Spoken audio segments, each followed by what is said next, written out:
Hello, my name is Carlos Llanes. This video entry is a part of my cultural basket assignment for ITL 604. In this video entry, I would like to go over, informally, a bit about my first cultural artifact, and that is language. For me, language is a very prominent part of my life. I myself am a multilingual individual. I speak English, Spanish, and Arabic, and in that order, that is the order of my linguistic acquisition of those languages. To get into a bit of my background, I am Cuban and Mexican. Cuban on my father's side, Mexican on my mother's side, and growing up, I heard Spanish all the time. My father's parents um, lived with us all throughout my childhood, and they were part of my upbringing, and as was Spanish. Whether it took the form of family dinners or watching La Noticia Univision or like Sábado Gigante or La Novela with my grandma, we had Spanish everywhere. Like Spanish was very, very important to my family. And I didn't realize how significant it was and how much of an impact it made on me until it was missing. I am 28 years old now, and my Cuban grandmother, she was the only one that only spoke Spanish. My other grandparents spoke Spanish and English. She was the only solely Spanish speaker. She passed away about 8 years ago when I just turned 20, and it was not only incredibly devastating because she was a co-parent, my grandparents were co-parents in my upbringing, but also I realized that it was solely my responsibility to preserve the culture that I was passed down. And it's very heavy. It's a very it's daunting, as I don't really live in a household now where Spanish is the dominant language. I don't think people that are from a monolingual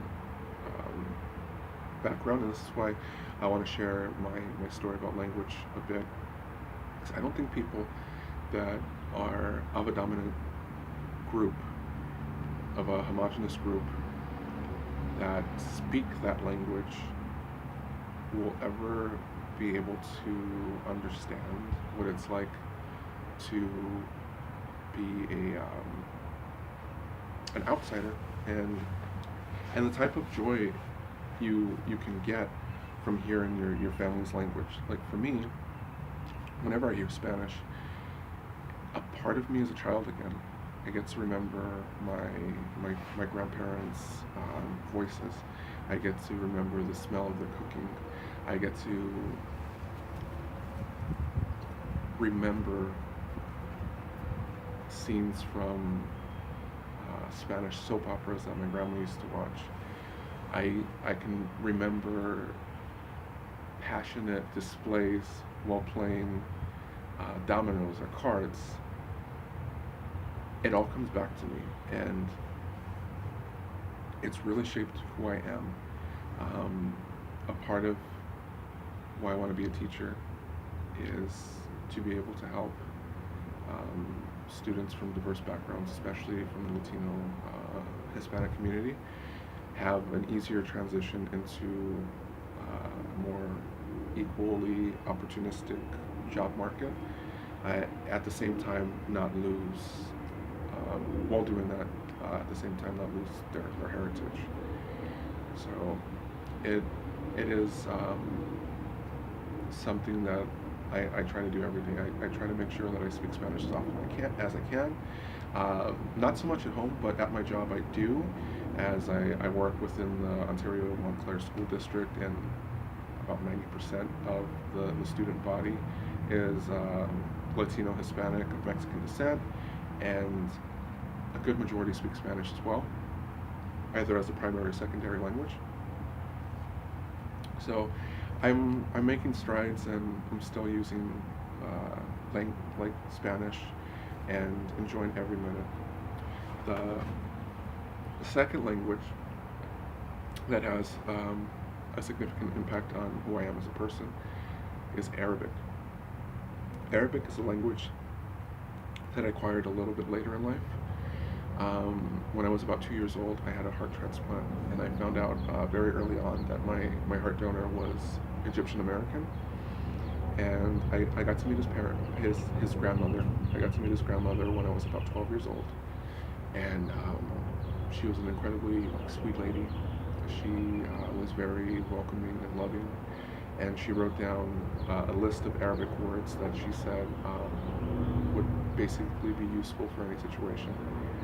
And that started my journey in learning more about my heart donors culture. His name was Tariq Ali Yunus. I started learning more about Tariq's culture, and I ended up studying Arabic during my undergrad, majoring in Arabic language, literature, and culture.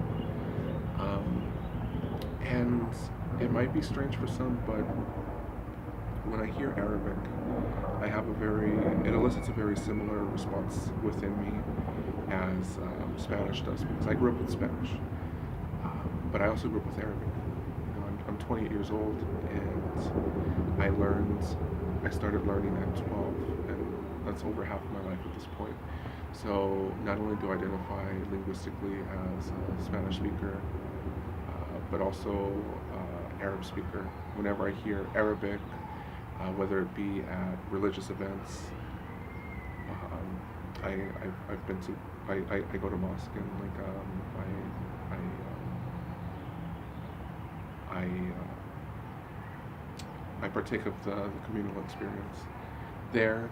I hear Arabic when I go have Middle Eastern food. I I use Arabic when I speak to my friends. A good number of my friends are from the Middle East. So both Arabic and Spanish have had an incredible impact on me as a person. Language is an incredible thing.